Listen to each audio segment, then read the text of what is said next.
us on this gorgeous Sunday night. So thank you for your time. It's important, you know, at the end of any legislative session to hear from some of the experts to kind of find out what really did happen out there.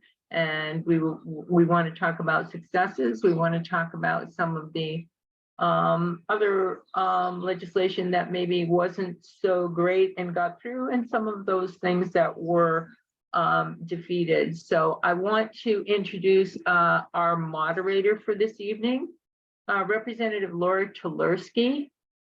She is here joining us as a third term representative from Nashua's Ward 8. She grew up in the neighborhood that she represents now and is a product of the Nashua public school system. She went to Georgetown and received her BA in history and then a master's in Middle Eastern studies from the University of Chicago. She came to the New Hampshire House in 2018 and served on transportation for 2 terms. And since 2006, she has acted as chairperson for the Georgetown University Alumni Admissions Program. And she is married and has 3 grown children. And most recently, her status as chair of New Hampshire's Democratic Victory Campaign Committee, DVCC. So we very much look forward to her leadership in our next 2023-2024 election cycle. So I am going to turn it over to Laura to say hello to us. Thank you so much, Laura. Thanks, Bev. Hello, everyone. I want to thank everyone for coming and welcoming us to your meeting tonight to learn a little bit about what me and my colleagues in the General Court have been up to for the last couple of months. As Bev said, my name is Laura Telerski. I am currently serving in my 3rd term. I'm actually on the House Finance Committee this go round, so I just experienced my first budget from start to finish. And I also serve on the House Democratic Leadership Team as Democratic Advisor. So some of you may have met me or had phone calls with me in 2022 when I served as chair of recruitment for the New Hampshire DVCC. After the filing period last June, I stayed on assisting candidates and working with the board and staff as needed as we worked up to the election in November. And then this winter, I stepped in as chair of the DVCC for Leader Wilhelm when we were faced with the special election in Rochester. I assume most of you are familiar with the DVCC, but the DVCC is the political action committee solely focused on electing Democrats to the New Hampshire House, reaching a majority and ultimately sustaining that majority. Our organization has really come leaps and bounds from the old committee to elect House Democrats, which some of you may be familiar with. The biggest change has been the maintenance of ongoing professional staff instead of shutting down in the off year and then picking up and starting all over again in an election year. Right now, we currently have 3 full-time staff members: Jonathan George, who is our executive director; Alex Dunham serves as our finance staffer, and she's solely focused on growing our fundraising; and Julian Sutcliffe, who is our special elections director.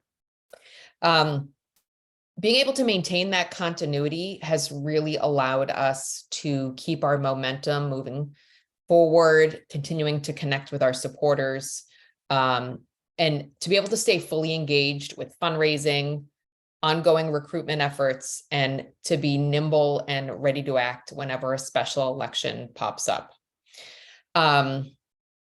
This legislative session, we are dealing with the closest margin really ever seen in about 100 years in the New Hampshire House. I'm assuming a lot of you have read about it or know what's going on. But the breakdown as of today is 200 Republicans, 196 Democrats, one independent who has stated he will be voting the majority of the time with the Democratic caucus, one not sworn yet, and 2 vacancies, which will be filled in upcoming special elections. So as you can imagine, attendance is really paramount. And on any given day, the Democrats can find ourselves in the majority with more people in the room. This is what happened to us last Thursday. It also happened on the day that we were trying to kill the so-called parental Bill of Rights. So in fact, actually, now that I'm thinking about it, I think at the last 2 session days, our caucus has not lost a vote. Every vote went the way we wanted it to go for the most part. So how did we do this? As a caucus, we're staying united. We're really prioritizing our attendance, and we're all showing up. We were able to indefinitely postpone the so-called parental Bill of Rights that targets LGBT students. And we were able to pass permanent Medicaid expansion for its first vote in the House. And we like to say that we're the firewall that prevents the really bad legislation from actually making its way to the governor's desk or over to the Senate. So as I said, there are 2 special elections coming, and the DVCC has a very strong record of success when it comes to specials. So far, we successfully elected Representative Chuck Grassi in Rochester's tied seat from last November. That was a team of effort from the city committee, from the county committee, and from volunteers across the state that chipped in and helped Chuck. And then Representative Mark Plamondon from Nashua was elected in May, and Mark joined us for the first time in Representatives Hall last week. So it's always nice to have an extra Democratic vote with us, and we're hoping to see our wins continue. So the seat that's representing the town of Enfield will have an election in late summer. This district is heavily Democratic, and there wasn't even a Republican candidate on the ballot last November. So that one should hopefully, fingers crossed, be an easy one. The other vacancy is representing the towns of Northwood and Nottingham. This is significantly more challenging, but it will represent a flip if we win it. Last November, the Democrat, who was the top vote getter, lost by only 10 votes. So this is truly a competitive seat that we have every chance of taking back if we have enough people to chip in and do the work. The Republicans will be having a primary in August, I believe. The filing period for this seat just ended last week. And the general will be in September. We are going to start canvassing for our Democratic candidate, Hal Rafter, in the coming weeks. So please consider joining us and keep your eyes open for any announcements through Mobilize or any emails for you to step up and volunteer, because we could really use your help. So that's sort of the rundown of the DVCC. But wanted to talk a little bit on what else we're doing, because the path to 2024 may begin with these special elections as we build a strong base and get everyone geared up for what's going to come next year. So the DVCC is already working on recruitment. Every 2 years, finding 400 quality candidates is no easy task. And we know that recruiting takes all forms. And we need everyone on this call to actually be our partner with this. You're the ones who know your local leaders best. So please start having those conversations with people that you think may be good leaders. Always keep your eyes open for people that you think may fit the bill to be an effective and successful state rep. If you ever have any questions or have someone that wants to learn more, reach out to me, reach out to Jonathan George at the DVCC, reach out to your town chairs. They'll know how to get in touch with us. Because if there's someone in a certain part of their lifestyle that's curious if they can make it work, we probably have a state rep that's already making it work. Whether it's someone who's retired, a single parent, a working parent, we have someone probably representing almost everything you can imagine. So keep that in the back of your mind as we start to get into the summer and you're out and about and seeing more people in your community. So anyway, that's the DVCC and a little bit about where we've been this session. But I was also asked to speak to the budget that the House just passed on Thursday when we voted to concur with the Senate version, which was done with significant bipartisan support. There's always discussion of how no one is 100% happy with the budget, but there really was some good things that House Democrats and Senate Democrats fought hard for that will help all Granite Staters. Due to the slim margins in the House and a very small group of extreme Republicans who said they would be unwilling to vote for any budget, the Speaker really had to make a choice. He could try to appease that faction by loading the budget with extreme policy, which, as you remember, he did last term when they passed the abortion ban and divisive concepts legislation. Or he could turn to the Democrats and say, I'm going to need some of your votes. Let's try to work a deal and get you guys on board. And that's what happened. So back in late March, beginning of April, there were discussions happening. And then about a week prior to the House vote, Leader Wilhelm and a small group of Democrats were able to sit down and lay out our priorities and negotiate a deal. We did not get everything we wanted, that's for sure. But in the final bipartisan amendment, we got a lot more than what the House Finance Committee was bringing to the floor. Once we passed that budget, it moved over to the Senate. And I'd like to tip my hat to Senator Soucy, who continued to fight for the good policy that our caucus could support. Last week, Leader Wilhelm was in constant contact with Senator Soucy and Senator Bradley and continued to work right up until the very last hour before the House voted to concur. The end result isn't perfect by far, but there's a lot of good things that came out of it. So I just want to touch on some of it. But there's also a few bad things. So let's get those bad things out of the way first. First, the Northern Border Alliance with a cost of $1.4 million. This was a Sununu political chess piece that he put in there. House Democrats were actually able to take this out of the budget before we voted on it, but unfortunately, the Senate put it back in.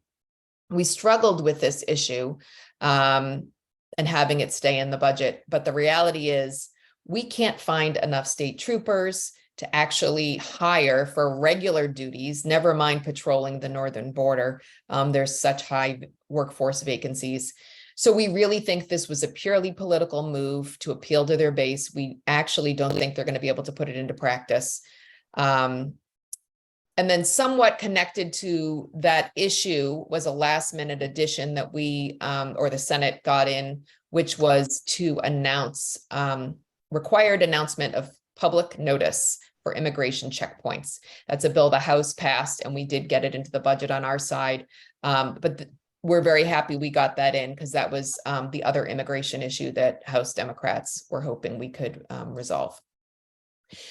Number two, bad things we're not happy with, the speed up of the repeal of the interest and dividends tax.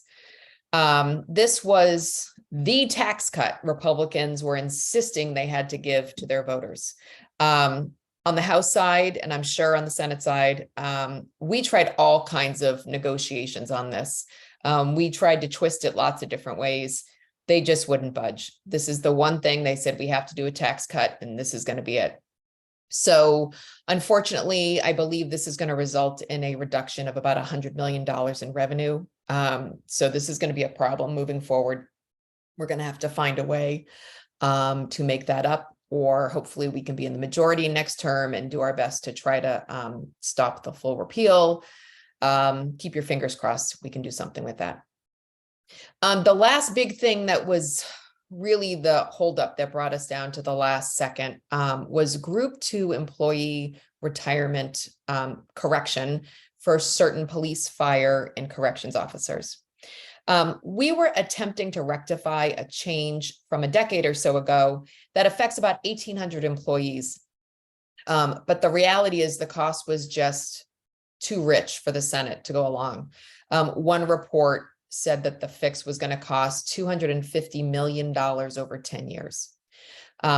Instead of getting a fix, instead, we got a commission that will be appointed to try and study and fix this issue. And we are really hoping that Senator Bradley stands by his word and will work on getting a bill introduced this fall on veto day to finally correct this problem. And hopefully we can help our brothers and sisters who are first responders who deserve to get this fixed. All right, so now let's talk about the good stuff. This is the stuff the Democrats fought really hard for to add or keep in the budget. This is just a highlight list, but some of our wins. First off, state employees will be getting a 10% pay raise this year with another 2% next year, which really should help with retention and filling the large number of vacancies that our departments have been struggling with since COVID. Housing. We have $40 million in the budget for affordable housing and another $10 million for homeless services, which we all know is desperately needed. Childcare. We got increased funding for childcare, which is a huge win, and it should help with recruitment and retention of staff again, as well as making childcare more affordable for low-income families. We have to thank Representative Mary Jane Wallner for her leadership on this issue. Education funding. This, of course, is a big one and one that you all know is a huge problem our state needs to solve. The Senate version that ultimately was passed was a little bit different in how they figured out the numbers than the House version. Both of them were good in their unique ways.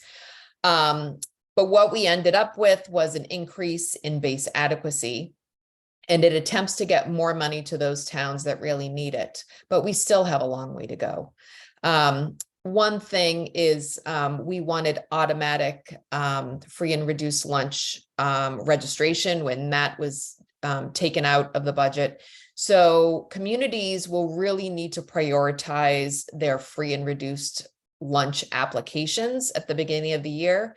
I think a lot of people don't realize that those paper applications that go home at the beginning of the year, those are actually tied to how much funding a town and city can get for education funding from the state. So communities will really be needing to prioritize that to maximize the amount of aid that they will get as the number of qualified students will bring in more aid. The final budget also removed the Representative Weiler amendment. Representative Weiler is the chair of House Finance, and he had an amendment on the budget that would have moved all of education services out of the Education Trust Fund and put it in the general fund. So things like special education, transportation, all of those things that needed to be funded would be competing with everything else in the general fund. We had a huge problem with this, and Republican leadership in the House actually stood by Ken Weiler and kept it in the budget. But lucky for us, the Senate didn't like that idea, and so they took it out. Education should be paid out of the Education Trust Fund, and we wanted to see that money protected there. Medicaid expansion was included with a 7-year sunset. However, the bill that would make Medicaid expansion permanent is still alive and well and retained in House Finance. House Finance is the one committee where Republicans hold a majority. All other committees are evenly split. So when House Finance got the bill for permanent Medicaid, they did exactly what we thought, which was they voted to retain it. It was straight down party lines, but we are going to have to remove this bill from committee and bring it to the floor in January. So we feel we have an extremely good chance that we will be able to overturn an ITL motion and be able to pass permanent Medicaid expansion in January. So all the more reason that we have to win these upcoming special elections to make sure that we will get that bill passed. House Democrats in my finance division fought very hard to increase Medicaid provider rates. The governor originally had $34 million in his budget. Republicans in my division suggested raising that to 65 million, but the Democrats dug in and we held firm. And in the end, we are seeing the biggest increase ever of about $134 million for Medicaid rates. We hope this money will help with workforce issues and allowing more in-home care, like choices for independence, allow more beds to be opened in nursing homes and behavioral health facilities, and overall allow the pipeline of services to flow again to move patients through the system, providing better care to people when they need it. And finally, we expanded maternal health coverage for expectant and new moms, and we fully funded children's behavioral health system of care to continue to address the pediatric mental health crisis that we've been experiencing since COVID. So that really is a 1,000-foot view of the budget, but I hope that gives you a good idea of the core issues that House and Senate Democrats really put their focus on to deliver. There's a lot more, but that gives you a taste. Again, a huge shout out to Senator Soucy, Senator Rosenwald, and Senator D'Alessandro, who made sure that all of our work, they held on to it and did a great job, as well as Leader Wilhelm and Representative Wallner, who's the ranking member of House Finance, who were vital on the House side in getting us to yes. So that's the budget. I could go on and on about the budget and the DVCC and the balance of the House, but it's time to move on to our other speakers tonight. And I'm sure if you have any questions, we can try to address them at the end. So first, I would like to introduce the Senate Democratic leader, and I apologize because my intros are not going to be as eloquent as Bev's was of mine. The Senate Democratic leader, Senator Donna Soucy. Senator Soucy she served 3 terms in the House, as well as 2 terms as Manchester Alderman, 4 terms on the school board, and has been representing District 18 in the Senate since 2012. She will be discussing election law tonight, and I would like to welcome Senator Soucy. Well, thanks very much, Laura, and great to see so many faces here tonight. We come to you, I think, many of us, at least from the legislature, with a somewhat sense of relief, having gotten through what was a very challenging budget, but gotten to a very reasonable place. Having said that, we still have some other work to do on other issues. There are other things that remain outstanding, and we'll be deciding whether or not to agree with some of the amendments from the opposing chambers or whether to establish committees of conference to try to negotiate districts. So I was asked to speak to you tonight about some of the election law issues, both House and Senate, and where they stand.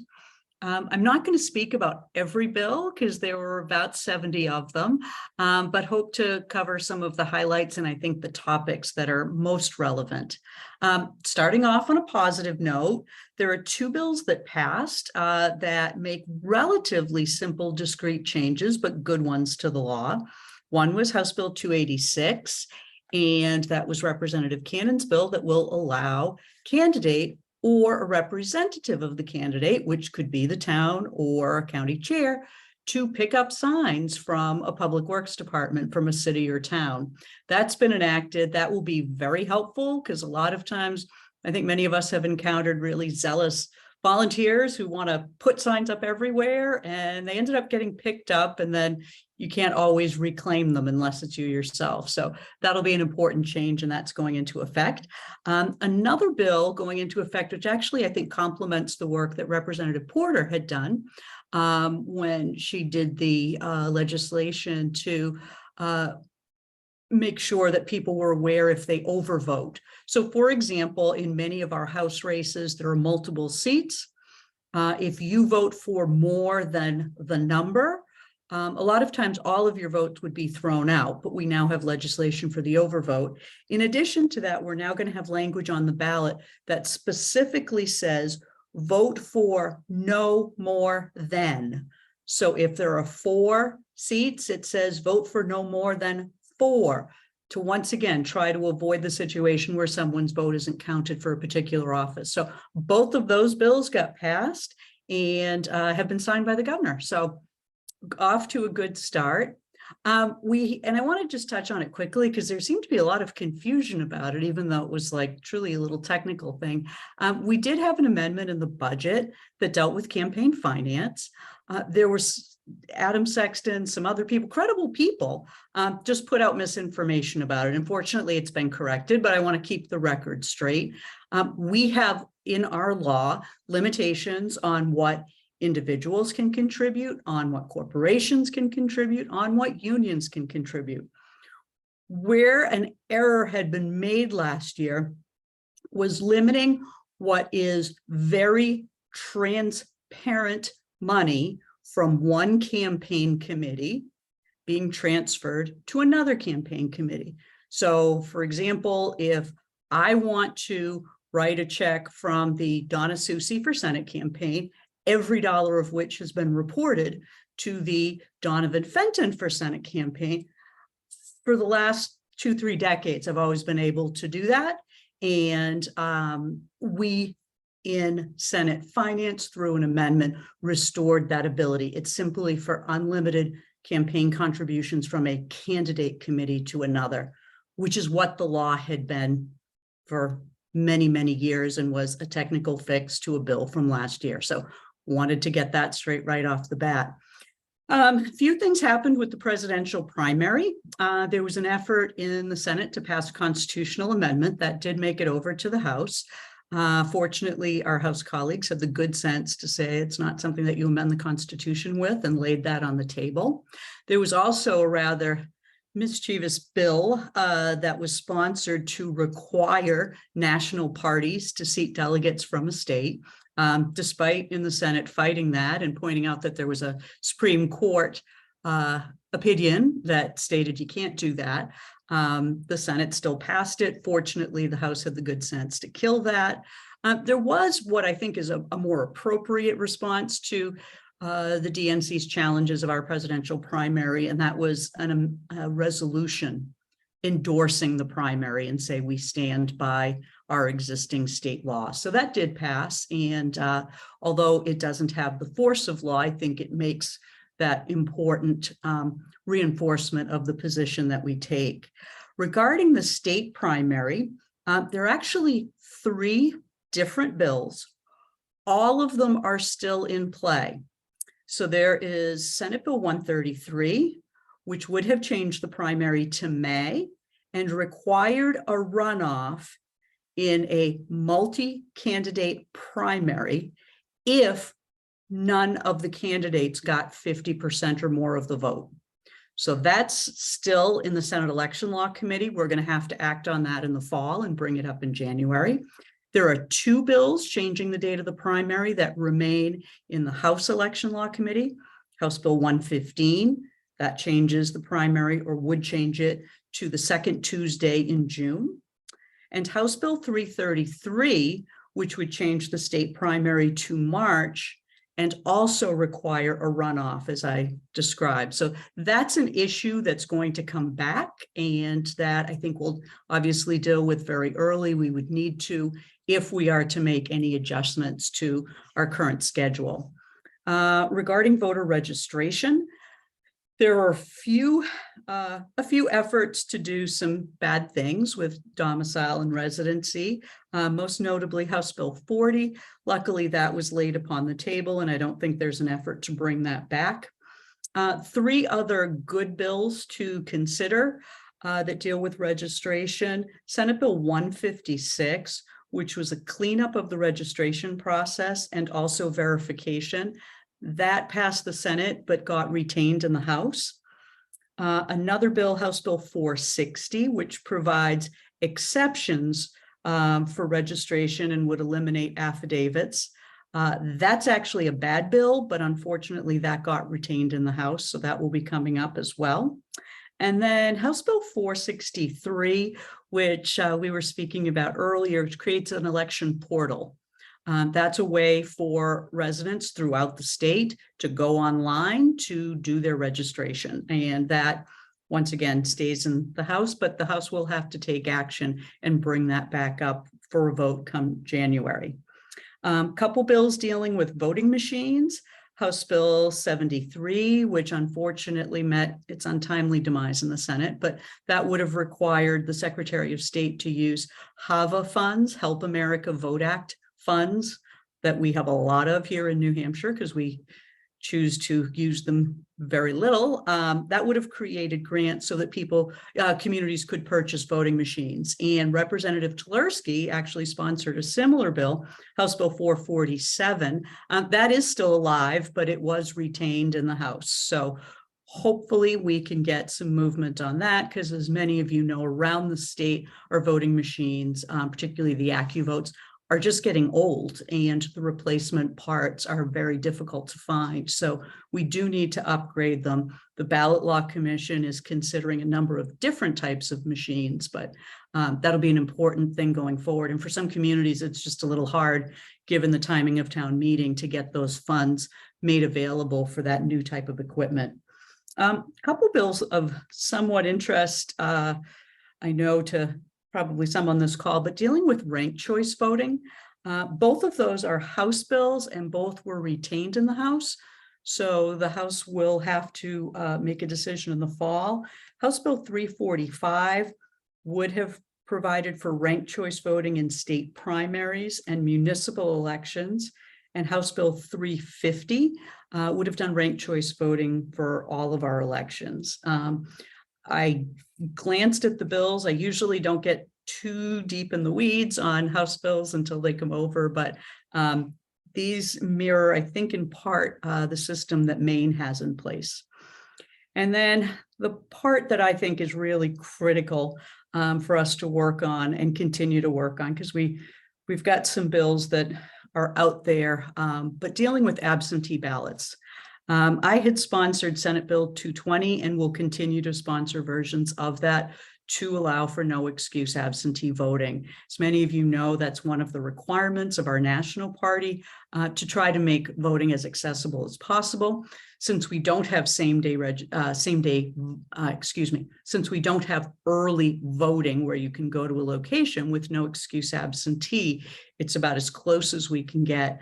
Unfortunately, that bill was killed in the Senate, so won't be coming back on the Senate side.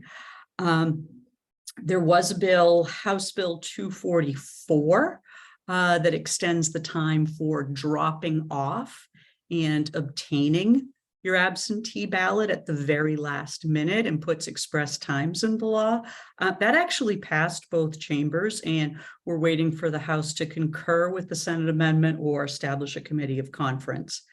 There was a modified no excuse absentee, which would deal with health concerns or lack of affordable transportation. That was House Bill 586. That was laid upon the table.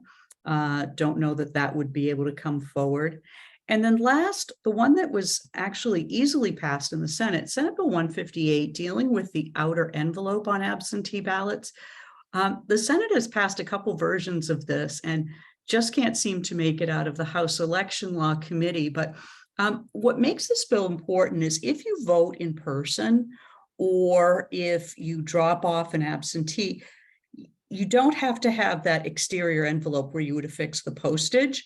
So what that would do is expose the interior envelope that has the affidavit on it, so that you would have an opportunity as a voter, should you make a mistake, to cure that ballot, because it allows the clerk's office to notify you. See, right now, that ballot is sealed inside the outer, and those don't get opened until pre-processing of absentee ballots. So this would be an opportunity where if you did forget it, you made a mistake, the clerk's office could notify you by phone or email if you've provided either, and allow you to cure the ballot so that your ballot is counted and not set aside on election day. So those are some of the highlights of what's going on. A number of things that we will obviously have to revisit, as I said, because they were either retained or re-referred. But I think of primary note is the state primary. That's something that we just can't seem to reach agreement on what the appropriate date is, but we're going to need to do it quickly. This past election cycle, we came very, very close to hitting what is the federal law particularly for military ballots, requiring those absentees to go out. We have one of the latest, if not the latest, primary in the entire union. And as a result, we're really brushing up against some potential federal penalties. So I'm hopeful that we can get to yes on a date. I really think advancing it a bit makes sense. And I'm open, but it's something that I would keep on the radar and look out for, because it would mean advancing our timetable for candidate recruitment. And with that, I will conclude my remarks and throw it back over to Representative Telerski. Thank you, Senator. That was awesome. There's a whole lot that's always happening in election law on both sides of the wall. So that was awesome. Next up is a freshman senator who I had the pleasure of serving with on House Transportation. Senator Donovan Fenton of Keene juggles his service in the Senate with his work at his family auto business while having 2 young boys. I was excited to see his bill, Senate Bill 118, that requires infants under 2 to be secured rear facing in a vehicle, finally passed the House last week. So tonight he's going to discuss his work on Senate education. Senator Fenton. Yeah, well, good evening, everyone. And thank you, Representative Telerski. Representative Telerski and I served together on House Transportation, which was a lot of fun. So I am Senator Donovan Fenton. I represent District 10 in the Senate, which is the Keene, Peterborough area. So kind of our obviously southwestern corner of the state. And I am so happy to be here with you guys. As Representative Telerski said, it's my first term in the Senate. And I'm the youngest state senator this century, which is kind of cool. I get paid the same amount as the last guy, but that's not what we're here to talk about. I was born and raised here in New Hampshire, and I have a 4-year-old and a 2-year-old who my wife is doing bath duty with. So you might hear some screams and yells. But one of the most important things is that I'm a product of New Hampshire's public school system, and I get to sit on the Senate Education Committee, which is really cool. I'm also appointed to the Commission to Study New Hampshire teacher shortages and recruitment incentives, Public Higher Education Infrastructure Commission, and Charter Schools and Open Enrollment Legislative Oversight Committee. So I'm going to discuss some of the good and bad bills we saw in education, as well as kind of what's in the budget in terms of education funding. So get on with it. We'll start with the bad, and there was some bad. I'm sure we have all seen this national narrative of attacking public education, and here in New Hampshire, we definitely have not escaped it. The big elephant in the room is the EFA program. And if you're not familiar with what that stands for, it's the Education Freedom Account. And it gives parents money to send their child to private or religious schools. And so why are these bad? Well, it uses taxpayer money for payment to start. The cost has ballooned to over $60 million when the program, I think, was originally supposed to cost around $100,000. So we went from $100,000 to $60 million, which is astronomical. There's no guardrails on this program or accountability for income of parents. So a parent can state their income once and they don't have to state it ever again. So if, say, their spouse goes back to work and gets a $80,000 job to add to their income, they never have to verify that. The EFAs continue to be a struggle, and every time we try to put some guardrails on the program, it always gets shot down. And so we dealt a lot with that. We saw a bill that would take menstrual products for young women out of bathrooms. This was really kind of a horrible bill. So they really wanted to essentially keep the products in offices instead of being able to use them in private. So now that that individual would potentially be embarrassed to have to go ask for them. And we saw that in the Education Committee, and luckily we were able to kill that bill. We also dealt with Senate Bill 272, which I think another representative wants to speak about, which was the so-called Parental Bill of Rights, or the Don't Say Gay bill. And essentially, I'll just talk about it briefly, is essentially this would out transgender students. That's why they call it the Don't Say Gay bill. And it would single out transgender students to be surveilled on and reported on by their teachers. So not only have their rights violated, but it would just make them so much more vulnerable to harm. The good news is we were able to kill this. It was able to be killed in the House after it passed the Senate, and I'm sure someone else will speak to that a little more as well. We saw another bad bill, which was Senate Bill 77. This bill kind of piggybacks off the EFA program and basically lets kids say they have an educational hardship and so that they can be sent to private schools. So we saw a lot of bills dealing with the education freedom accounts, and there was a lot of push to get those passed. Now, some of the good bills we did see was HB 377, which was passed, and it aims to provide resources and support for kids with dyslexia and related disorders. And I'm happy to say the governor did sign this bill, which is great. I had some great bills as well, supporting teacher loan forgiveness and grants to help current teachers. I tried to get a program to repay teacher loans in the budget if they stay within their school district for 3 years. I was unsuccessful in getting that passed, but the original bill has been retained. So hopefully we can come back to that next year, as well as some educational grant bills were retained as well. The budget. So we didn't get everything we wanted in the budget, as Representative Telerski said, but this budget really was a step in the right direction in terms of education funding. There were some bad in the budget, obviously. The Senate GOP turned down a pilot program that would have aimed to provide free school lunches to kids who need it most. So if a child's family was Medicaid eligible, they would have been automatically enrolled in the free lunch program, and it would have streamlined the process and got rid of a lot of redundant applications. We also saw 1.5 million approved for development of a civics textbook, which is kind of strange. We really thought we needed more funding to look into this and kind of a more educational input, but Senate GOP really was interested in getting that in the budget. And of course, we saw increases to chartered public school funding and increased eligibility requirements for EFAs. Some of the good in the budget, and I actually have quite a bit of good. The budget appropriates $12 million to hold harmless education funding, reconfigures the education funding formula to help needier communities, and increases our funding base formula significantly. We also put education services back into the Education Trust Fund. Representative Weiler had an amendment to remove the Education Trust Fund altogether. It was a really strange one.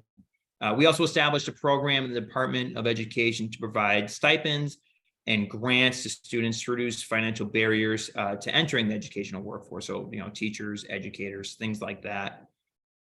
The budget revises the formula for calculating adequate education grants and increases the amount for such funding. So we saw a lot of funding increases for the adequate education grants. It also allows for additional funding for Medicaid to schools.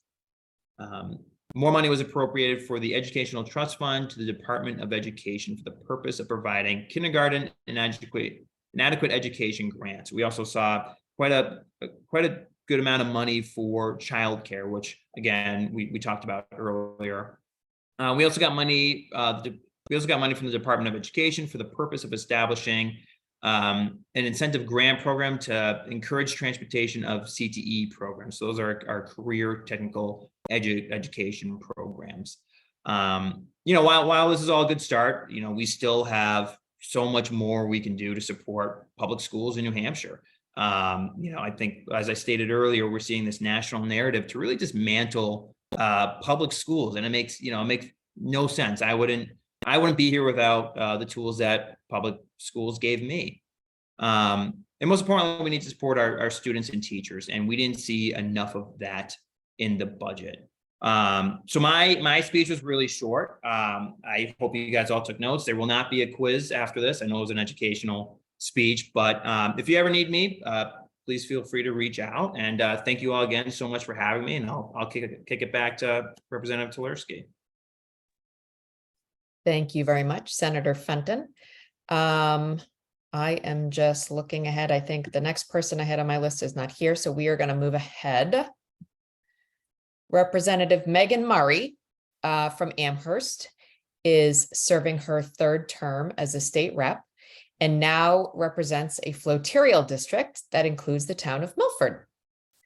Representative Murray is actually one of the first candidates I ever met. We were both at Keystone Printing, picking up our literature and signs at the same time, and became friends from that day forward. Representative Murray is the deputy ranking member of the House Environment and Agriculture Committee, is a staunch advocate for our environment, as well as clean and healthy food and water, and she's the working mother of 3 children. Representative Murray. Thank you, Representative Telerski. Thank you for having me, everyone.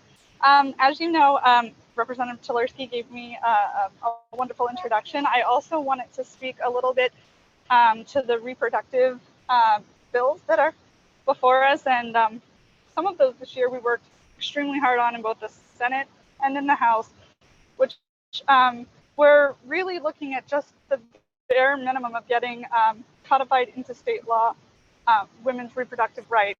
And that was HB 88 and Senate Bill 181. Both of those bills were, in our opinion, I think, the very bare minimum that we could try and have access to abortion care codified into state law. We were not changing anything else in statute in those, and that was difficult for us because we really felt like those 2 pieces of legislation were vital to the work that we do in reproductive spaces. I know there was another legislative piece, CACR 2, which would have codified access to abortion care into the Constitution. That also, all 3 of those bills were not successful in those ways, but we will not stop working towards making sure that we are ensuring that access to abortion care is codified. So I think that while I can't speak to anyone else, I will certainly say that I will continue to work towards those things, and I know many of our other colleagues will as well. That said, I'd also like to move to environment and agriculture. As the deputy ranking member, we have 27 bills that were given to us from the House and the Senate, and they ranged in topics from solid waste to animal welfare, homestead and farming, weights and measures, food safety, and at times there are bills that come to us regarding PFAS or water quality as well. This year, we saw House Bill 300, which was a bill that I had co-sponsored with the prime sponsor, which is Representative Karen Ebel, prohibiting food waste disposal for those who generate over 1 ton of food waste in a week. That was successfully retained in the Senate and then added into the House budget. So yay, it got written into the budget. House Bill 462 was a $1 million appropriation in the end. It initially started a little bit higher than that. And that looked to dedicate some funds to the Department of Environmental Services Waste Management Division, targeting food waste and diversion programs. That's one thing that we know. We've seen the lion's share of heavy waste that is methane generating comes from organic material in food waste. So we are excited to see that both of those got worked into the bipartisan budget. We also saw extended producer responsibility get a favorable disposition out of the House and Senate. And that is a bill that will look at the ways in which we can continue closed cycle recycling. So ensuring that producers are making products that are able to, from their beginning to their end, stay out of the landfill. And with that study, we are hoping to see what comes out of that. So that will be exciting. And then we get into a little bit of, we say like, the tricky wicket here. Another area is landfilling, or we know that that is our least preferable and least desirable method of disposal for our goods. We also know that there's a fair amount of waste that comes from out of state. And so when we're looking at addressing solid waste, we also have to look at landfill siting. And so there was an attempt through House Bill 56 to create a little more stringent requirements for how those landfills are sited. We did not reach an agreement between the 2 bodies, and so that bill did not go forward. We worked diligently to try and make an imperfect Senate Bill 61, though it was we understood its intent. We felt like there were things that needed to be strengthened. We worked diligently to do that. It did pass the House just on Thursday. And we will see sort of where things go from there. We're hopeful that it's an imperfect bill. It's not what any party wanted, but we really need something that addresses what is in statute currently, which is an unacceptable 200-foot setback from a body of water, whether that's groundwater or perennial bodies of water. And we feel that that is wholly inadequate. And we're looking to have that addressed in a substantial way. There are some other bills. Many of you know we have a very vital small farming community, and so we look at bills around homesteading and small food production. So we have a committee that was signed into law, which was HB 79, to study farm products and market grading of commodities. So not incredibly super, fancy, but it's important because we know that lots of folks enjoy those things. We also had House Bill 119, which was around homestead food licensure. Originally got amended in the other body to include uninspected bison, elk, and deer, which is an interesting, if you know anything about hunting and animal science, and there are some concerns with a disease called chronic wasting disease that requires testing to ensure that you're not transmitting it. It's seen in other states that surround us, so we'll see what happens with that bill. It's a very interesting bill to watch if you're in my committee and you follow things like that. We also had two bills that were deemed inexpedient to legislate, and those were around seed labeling and the ability to, somebody had sought to remove the seed labeling requirement on seeds that you would buy in small quantities, and that we felt that that was dangerous because who knows what could be included in those, and perhaps invasive species, putting our Conservation Commission districts at risk. There was also an effort to increase raw milk quantity sales at homestead farms and in other places. And we also felt that that was dangerous because we know that there are certain foodborne pathogens that cross with raw milk production. And so we did deem that inexpedient to legislate. There are two other bills that I wanted to mention that were retained in environment and agriculture. And one of them was House Bill 369. Which would stand up a task force to provide energy relief on farms. And this was something that I think Representative McGee initially filed a bill, and we really feel that this is something that we need to work on over the summer and fall to really flesh that out, because farmers are asking us for access to resources to diversify their energy sources to help with costs. And so that's something we as a committee have committed to working on as it's been retained. And the other one was a state meat inspection program. And without getting into the weeds, there's some debate as to whether or not using the USDA or the state meat inspection program is a viable method. So that has also been retained to kind of look at some of the smaller nuances and facets of that. And so with that, I really think that, by and large, in environment and agriculture, we work very well together, and we have done that this year as well. I expect that there are going to be more and more pieces of legislation that come before our committee around the environment that we are going to have to start looking at proactive and protective measures. So with that, I will turn it back to Representative Telerski. Thank you, Representative Murray. I appreciate that look at what you're doing to keep the environment clean and healthy. I appreciate that. Before we go to the next person, there was a question in the chat from Marie Morgan on what the new base adequacy is per pupil in the budget. And lucky for me, my son works for the New Hampshire Fair School Funding Project, and I sent him a text. And old base adequacy was $3,867 per student. In the budget, it is now $4,100 per student. So that's the answer to that question. But moving on, another third-term colleague of mine is Representative Petrigno of Milford.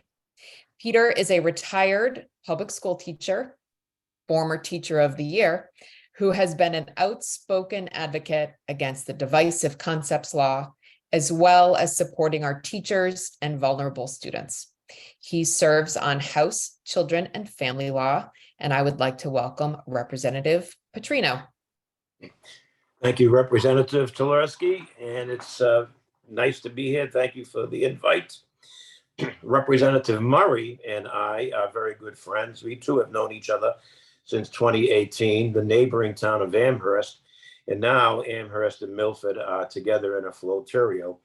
So I had the opportunity to introduce Megan to my Milford constituents and was thrilled that she was able to win that floterio seat. So congratulations to her as well, my good friend.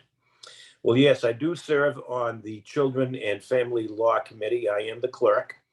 Mark Pearson serves as our chair, and Pat Long from Hillsborough 23 Manchester is our vice chair. We've had 37 bills come to Children and Family Law this year, 16 of which have been ITL'd. 4 have been signed into law. We've tabled 2, and the rest pretty much have been retained. I think we have something in the order of about 10 retained bills. I'll talk a little bit about the bills that have become law.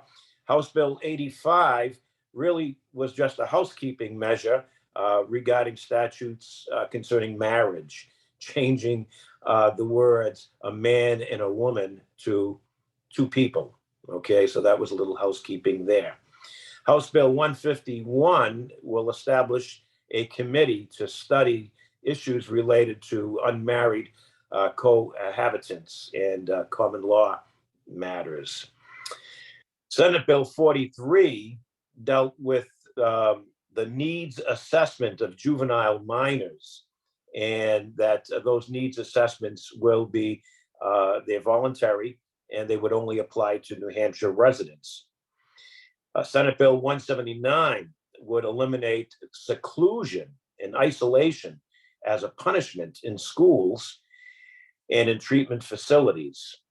And those are the 4 that have already been signed by the governor. One I anticipate, which will be signed, will be Senate Bill 206, which will prohibit corporal punishment in child daycare.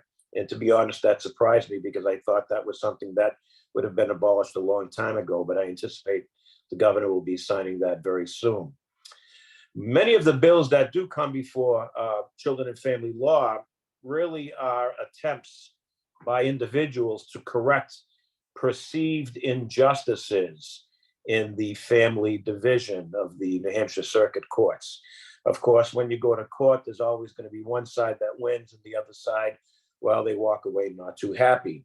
So we continuously hear these issues. So this year we have put together a special committee made up of members of the Children and Family Law Committee and also from the Judiciary Committee to try to listen to testimony and hopefully work on some of these retained bills and file legislation that might meet the concerns of these individuals who believe the system was not just in their regard.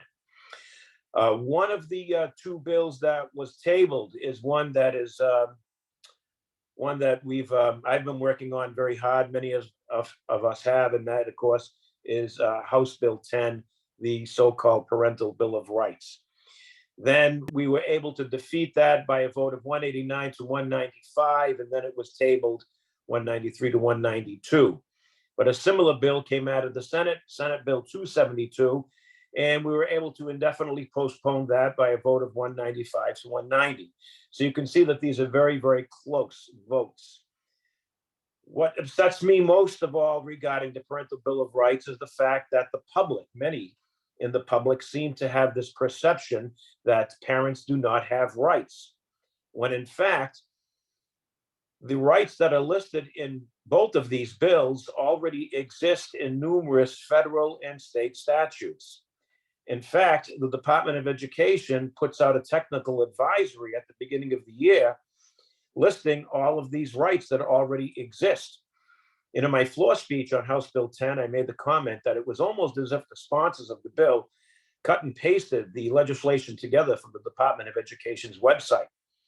So here you have all of these bills, all of these rights that are enumerated. But what they do is they basically camouflage the real intent of the legislation. The real intent is a provision that would force teachers to out their students who are of the LGBTQ plus community.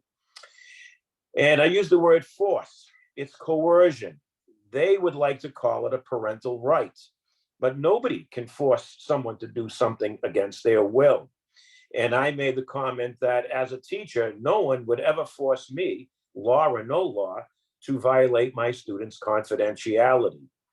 But I see this as even a bigger picture because I believe it goes far beyond just the LGBTQ plus community. It puts all vulnerable students at risk. Students would not be able to talk to their teachers as trusted adults. And in my 40 years of teaching, believe it or not, I never had a student confide in me about matters of their orientation or gender issues, but I have had students talk to me about many, many, many other things that they no longer would be able to do. So I just think back to one student in particular who confided in me after coming to see me a couple of nights for extra help, and then finally maybe on the third session after school, she began to tell me about how mom struggles with mental health issues and that dad often comes home drunk and the family fights, but mom and dad fight all night long. Things get so bad, she leaves the house and has to go out to the car where she falls asleep. I mean, these are the kind of kids. And she opened up to me, she spoke to me. And again, so many students who have these issues, vulnerable students. So I'm very happy that the Parental Bill of Rights was defeated on both the House and the Senate, and we'll be vigilant in that regard. So that's about it for children and family law, and thank you so much. Thank you, Representative Petrigno. I just want to thank you again for your outspoken advocacy as a teacher, as a parent, and everything you've done to stand up for the educators in our state, because we still have the divisive concepts law on the books, and we're going to keep fighting. And I thank you for everything you've done for that. So our last speaker is Representative Wendy Thomas of Merrimack. Representative Thomas is currently serving her second term, but she did take a brief hiatus for the 2020 biennium.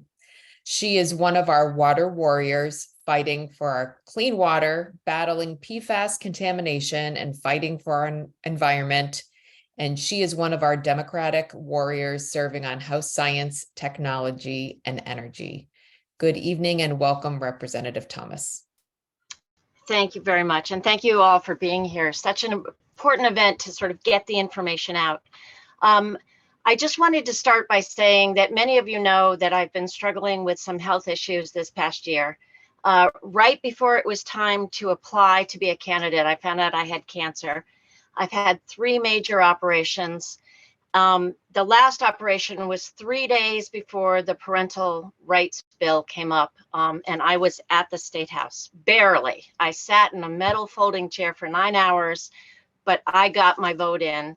And when I was talking recently to my very good friend, Senator Soucy, she said, thank you for being there for that. And I kind of waved her off and said, no, I mean, that's my job. That's what I have to do. And she said, no, embrace your power. That was a big deal. And, it's been a tough year, but I'm still here. I'm still fighting. And I never knew the fights that we were going to have in science and technology. I had been on resources before, which is all about water and environment. And this is a whole nother world. So I wanted to start with some of the weird things that I heard this past year. One is that there was a bill to remove New Hampshire from ISO New England. ISO New England is the energy grid that covers 6 states in New England. And they wanted to remove New Hampshire to be like Texas, independent. And it was sort of the first step to reintroduce secession from the Union for New Hampshire. They wanted us to be independent. But this how's it going in Texas? People are freezing in the winter and they're dying, you know, and the power grid is coming down all the time. So that was a very odd one. And again, it came from a lot of the free staters and the libertarians that want to make New Hampshire independent. There was another bill to remove wood biomass from the renewable portfolio standard. That would have hurt New Hampshire so much because so much of our industry relies on wood. And we, you know, even though wood has, you know, emissions and everything, it's still, there's a positive benefit to using wood. And they don't use good wood. They don't use the wood that we build houses with. They use the bad wood that they can't sell or use. And so they wanted to remove that from the renewable portfolio standard. I guess I can say the Republicans, I don't have to say the other people on that side, but every time there's a solar bill, every time there's a wind bill, every time there's any kind of a renewable bill, and anytime there's an EV bill, which is electrical vehicles, the bills come out of committee 10-10. The Democrats vote for it. The Republicans vote against it. We are holding back the tide. We are holding back the tide. We only have been given a spoon to do it with, but there are 10 people on this committee that are united. We talk to each other. We caucus every single week. We are on the same page for everything. We are holding back the tide. Now, some of the good things that have come out of this committee is a bill to look at green hydrogen. Now, it got amended to include blue and gray hydrogen, but green hydrogen, that's an energy source that's up and coming, and we need to look at it. We need to sort of be prepared for it. Another bill that came out of our committee was EV infrastructure in New Hampshire. 10% of the cars from Massachusetts are electrical vehicles. If we don't put infrastructure in place, those people with EV cars can get up to our tourist places, but they won't be able to come back home because we do not have the charging stations for it. Tesla, you've probably seen some of them on the highways. Those are only for Tesla vehicles. They are not universal. There is an effort to try to get that going, but if we don't put EV infrastructure in place, we're going to lose out. It doesn't seem like rocket science. There was another bill that got defeated, but it was about something called REC sweeping, which is if you have renewable energies, if you have solar panels and you create your own energy, you create almost like a coupon, and you can redeem that coupon. You have to jump through some hoops to sign up for it and everything, which is why people don't do it. And what the utilities do is they know that people don't do this, so they grab your coupons from you and then they sell those. So it's really unconstitutional, and that we're still working on that one. I wanted to tell you about a bill that's coming up. It's called House Bill 281, and it is a Christmas tree energy bill. And people are going to try to tell you that this is a good bill. It is not a good bill. And the Science, Technology, and Energy Committee is going to non-concur with this bill. It has 5 things in it. The biggest thing that it does is it removes the LCIRP, which is the least cost integrative resource planning. All right, that's a big acronym. What does that mean? It means that our utilities must choose the least cost option for any kind of a energy project that they put forward. And utilities can also charge the ratepayers for energy projects. We all know this.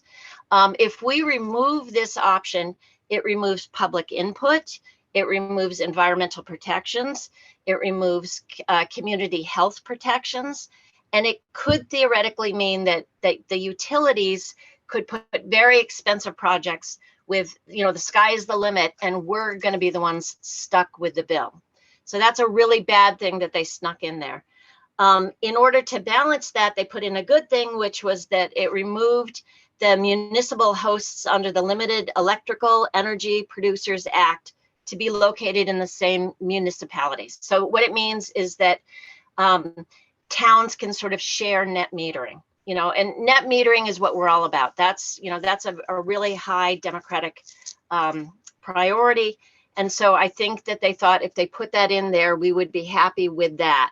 However, they also put in that the PUC, which is the Public Utilities Commission, would provide an estimate of annual cost of compliance and electric renewable portfolio standards on the bills. What that meant is, and there's no way to really establish this per bill. So they were going to put in an average on the bill saying, you paid this much money towards the renewable standards. But there's no explanation of where that money went or the cost benefits. It's just going to be seen as a charge on your bill. And so, we're not against information, being, if you were charged something, go ahead and put it on the bill. But they're leaving out key information on the benefit of that charge. And so it's sort of a sneaky way to sort of get people to get riled up. My taxes are, my bill is too high and I'm paying for this. Another bad thing is that this bill is going to repeal the Energy Efficiency and Sustainable Energy Board, which is the EASY board.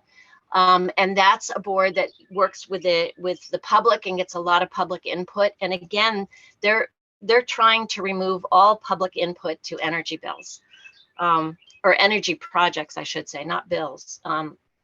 So that's another bad thing that they're doing.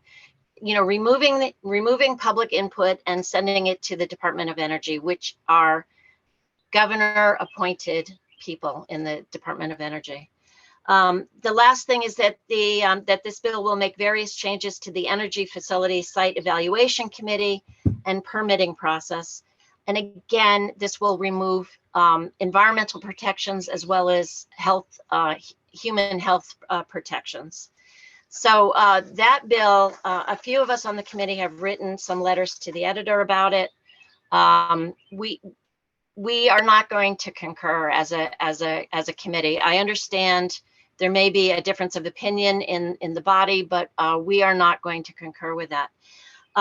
So one other thing that I wanted to let you know about is that there's something called Twin States Clean Energy Project.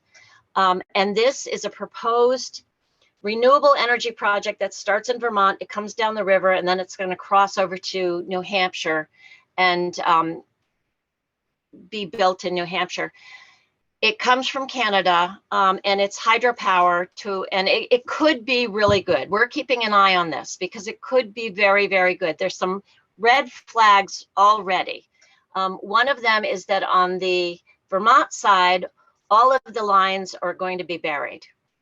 That ends once it crosses the river and comes into New Hampshire. So somehow Vermont got them to bury the lines, New Hampshire didn't.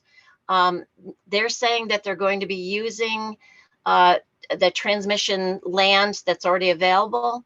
That didn't work for the Kinder Morgan pipeline because remember, you can't have transmission lines under transmission lines. They have to be offset.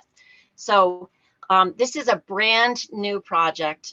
It could be good. Let me see. They're saying that it could save customers billions over the first 15 years in operation. So it could be good because we don't have the renewables. We never put the infrastructure in for renewables. We didn't put the policies in place. So we've got to do something. But we on the committee are keeping a very, very close eye on this project because as we know, the utilities sometimes like to take some liberties, no pun intended. So that's what we're doing. And then the last thing I want to say is that we've been warned by several people that this coming year, 2024, is going to be hell in our committee. And the reason it's going to be hell is that the Republicans are smelling defeat. They think that they're sort of getting the idea that they may not win in the next election. So they are going to throw everything they can at the wall. They are going to try to dismantle as much as they can. They're going to try to get their agenda in as much as they can. And I'm going to ask you to keep everyone in the legislature on the Democratic side in your thoughts and prayers for 2024, because we are going to need it. All right, that's it for me. Thank you. Thanks, Representative Thomas. Yeah, I said it right. Sorry, your name is backwards on your thing. My brain just went. I want more than thoughts and prayers for 2024. We need everyone, all hands on deck to make sure that we knock the doors. And I just want to say one last thing about the DBCC. When it comes to special elections, people don't know that these elections are happening. There is no reason to have a state rep election in August or May or anything. And with towns that don't have daily newspapers anymore, that don't have ways to communicate, these people don't know. I was knocking doors in my own city of Nashua, and these people had no idea that there was a vacancy for their district or that there was an election. So we really need people to have these conversations. So if you've never canvassed before, I know it sounds a little overwhelming. We always have people who are willing to pair up with you and go out and meet voters, because that's the way we're going to get that majority that the Republicans are smelling. And we are breathing down the back of their neck. I promise you, they're scared of us because we have a secure ground game, and we are right there breathing down their neck. Before I hand it back, I just wanted to, one of the questions that was in the chat was after my discussion on the budget, and Sharon Eaton asked, what issues were the Republicans willing to collaborate on? And when you talk about pure collaboration, just working together on an answer, that came to me right away. And it was the education funding formula. If you know Representative Dave Luno, who's the deputy ranking member of education for the Democrats, and then the Republican chair of education, Representative Rick Ladd, for about 3 to 4 days, the two of them sat head to head with pencils in hand with a computer and a representative from the legislative budget assistant office helping them. And the two of them worked side by side to develop an education funding formula. So it does happen. And there are lots of things that we want to collaborate on. Other things, what we disagreed on was simply how much money to spend on it. Housing, Republicans were very willing to discuss how to incentivize housing, as well as the Medicaid provider rates. They agree we need to raise that money. However, they kept saying, show us the money. Where are we going to find the money? And that's, once we convince them, look, we can find $134 million in the budget by doing this, and this. They jumped on that. But those were just a couple examples. So anyway, I will hand it back over. And if there's any other questions, I'm sure Bev or whoever else is going to pick it up will handle it. Thanks. Thank you so much. This has just been such a wonderful night. I do have 2 quick questions. One, just referring right back to Representative Thomas. There's a question about the Twin State Energy Project. And where does that energy go? Does it stay here locally, or does that get kind of moved off to somewhere else? So this is the very beginning of this project. So this is why we have to keep our eyes on it. And I believe it's designed to be give and take. We can take energy from it, but if we have extra energy, we can put into it and send it up to Canada as well. Thank you. And there was a question earlier on about this terminology stuff. Inexpedient to legislate and retained. Could you just quickly differentiate that so some of these things might make a little more sense to a couple of people out there? Sure. So when a committee takes a vote on a bill, there's a lot of options it can actually take up. The majority of the motions that we would take is either ought to pass or OTP. We throw that around a lot. And that means we think this bill is a great idea and we want everyone to vote for it so it can become law. The other one, which was the one I think that spurred the question, is inexpedient to legislate, or ITL. This is the motion that this bill is not worth moving forward. It's a bad bill. Basically, it's killing it. We want this bill to go away. So ought to pass and inexpedient to legislate are the motions that often come to the floor. The committee can make a motion to retain a bill in the first year, which means they hold on to it until the fall which we've talked about a couple bills that were retained. What happens with those retained bills is they ideally get worked on, some kind of solution can be found, and then they will then have another vote in committee where it then has an ought to pass or an ITL motion for January. Those are really the committee motions. There's some other ones. The second year of the biennium, you can't retain, but you can do something else called interim study, which is just a polite way to kill a bill, but it doesn't have to leave committee after that. So hopefully that helps explain the motions. And someone is asking you for your crystal ball, Representative Telerski, to tell us, what do you think the governor is going to veto? Well, the Honorable Kermit Williams should know better than that. There's no way we can possibly know what the governor is going to do. I do know he's already vetoed one, and I already forget what it was. You know, so far he's obviously he was pleased with the budget. If anyone follows him on Twitter, he tweeted a really weird, creepy dancing guy celebrating the bipartisan budget deal. But we really don't know. I'm not sure that we've passed anything that's a big surprise to him yet. So I don't know if any of the other legislators have any thoughts on that, but it's really, we got to wait and see what he does. And there's a quick question about the retirement benefit fix. Janine writes, she's heard estimates of 250 to 330 million. Where's this coming from? And would it be passed on to towns and municipalities to come up with that money? Well, that money actually did not make it. The retirement money did not make it into the budget. So it's not actually being spent at all. A quick little primer on the retirement issue here in the state is right now towns are paying extra towards the unfunded liability, which is you know, the amount we would need to pay off everyone's retirement if the state ceased business tomorrow, which of course is not going to happen.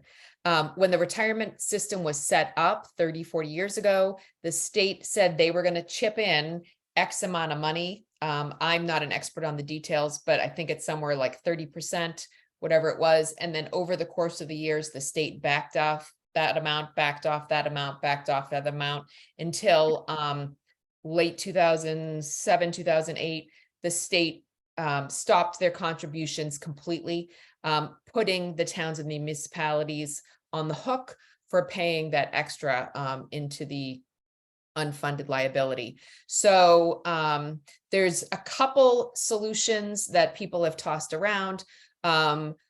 The Democratic answer to some of this is to give some money to the municipalities, give greater funding locally so that they can use some of that money to put towards that pension costs, which would hopefully reduce property taxes for everyone else, and sort of funnel the money that way. Now, the Republicans' idea that they thought was a good idea this time was to just take a huge chunk of money, $50 million is what they were saying, and just pay off the unfunded liability, just pay that chunk off. It's like, you know, taking a big bonus you get at work and paying off your credit card bill. That really is just sort of the tip of the iceberg. But the idea with that is the snowball gets a little smaller as the time goes on. But both of those are competing for a lot of dollars. So we're going to have to figure out what we can do to deal with the group 2 employees, which is the more prevalent issue that we have to solve, and then decide if we want to try to assist municipalities or pay down the unfunded liability. Thank you very much for that. And Representative McGee wrote that there is a net metering veto, which yes, I do remember reading about that. So thank you for reminding me. And there, Representative Thomas has put a couple of links in the chat regarding the Twin State Energy Project. So I'm going to shamelessly put in a plug for the 2023 grassroots dinner that HCDC is putting on June 24th. It's coming right up. And what that does is it honors activists in our towns throughout Hillsborough County for their extraordinary efforts that they put in over the last year. So Shana has put a link in the chat that brings you to our site to purchase tickets for that, June 24th.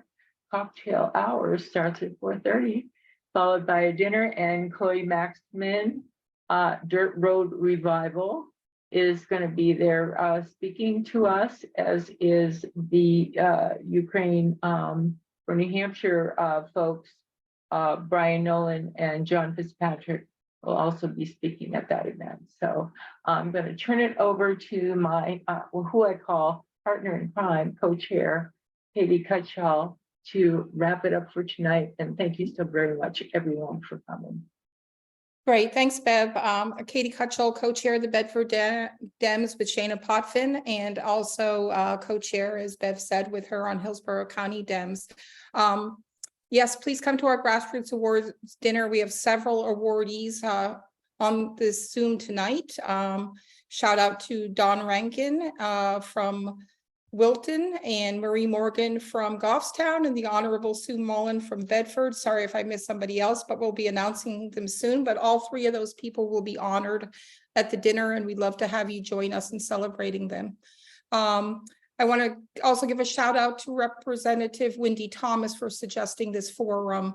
It's been so wonderful hosting our senators and representatives from Hillsborough County. They're such a talented bunch. So thank you to all you legislators for being here tonight to share your time and knowledge. We know how busy you are. And we also thank you for showing up every day for your constituents.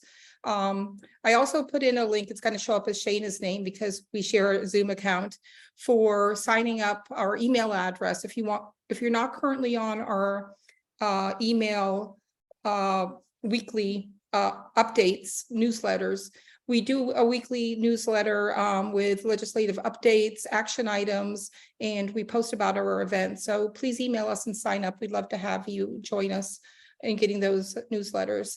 And lastly, thanks so much for coming tonight, attending on a beautiful night, as Sue Mullen pointed out in the chat, and being informed Democrats that will really help at election time, you know, when we can all speak to our friends and family about important legislation and why it's important to vote for Democrats. So thank you. I'm going to stop this recording now, and we really appreciate everybody being here.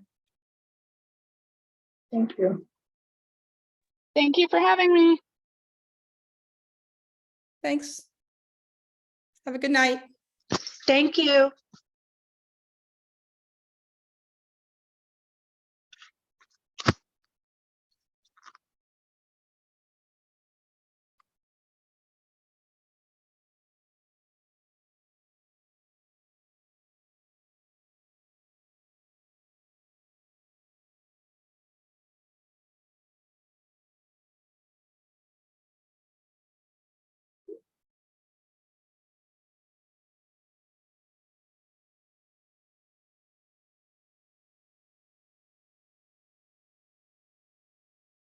I'm gonna just grab this email here, Bev. Yeah, do you see that? Yeah. That added. Hey, thanks. See you, Bev.